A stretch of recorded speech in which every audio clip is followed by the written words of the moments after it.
কলকাতার নিউ টাউনের সঞ্জীবা গার্ডেন আবাসিক ফ্ল্যাটের সেপটিক ট্যাঙ্ক থেকে কিছু মাংস উদ্ধার করেছে পশ্চিমবঙ্গের সিআইডি। ধারণা করা হচ্ছে এটি ঝিনাইদহ ৪ আসনের সংসদ সদস্য আনোয়ারুল আজিম আনারের মরদেহের খণ্ডিত দেহাংশের মাংস।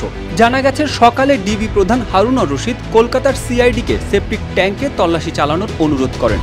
ডিবির অনুরোধে সিআইডি সেপটিক ট্যাঙ্ক ভেঙে তল্লাশি চালিয়ে আশানুরূপ ফলাফল পায়।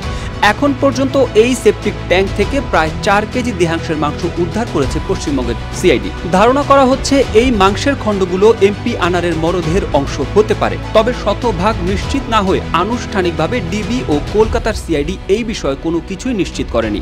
তবে উদ্ধার করা ৪ কেজি ওজনের দেহাংশের মাংস বিশেষ ফরেনসিক টেস্টের জন্য পাঠানো হয়েছে। টেস্টের রিপোর্ট আসার পর বিস্তারিত জানানো হবে। মূল ঘাতকের সাথে কথা হয়েছে, অন্যান্য আসামির সাথে কথা হয়েছে। আমরা সকল তথ্যগুলি আমরা বিচার বিশ্লেষণগুলি যাচাই বাছাই করছি এবং আমরা সেগুলি যাচাই বাছাই করে তদন্তকারী কর্মকর্তা এবং তার বিজ্ঞ আদালতে তার রিপোর্ট প্রেরণ করবে।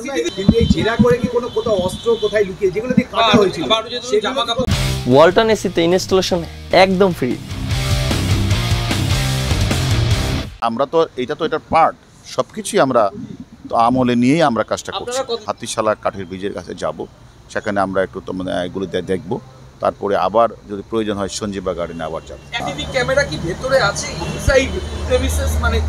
আমরা দেখছি, আমরা এগুলি এখন সবকিছুই তো তদন্তের সাথে সবকিছু তো বলা যাবে না, আমরা আপনাদেরকে পরবর্তী পর্যায়ে জানাবো। প্রত্যক্ষদর্শী ও আবাসনের সুয়ারেজ সিস্টেমের একজন কর্মী জানান, একটি কাচের জারে লবণ মিশ্রিত পানিতে মাংসগুলো রাখা হয়েছে। মাংসের টুকরোগুলো অনেকটা পাকোড়ার মতো। এই মাংসের অংশগুলো সেপটিক ট্যাঙ্কে ফেলেছিল বলে আগেই সিআইডিকে জানিয়েছিল কসাই জিহাদ হাওলাদার।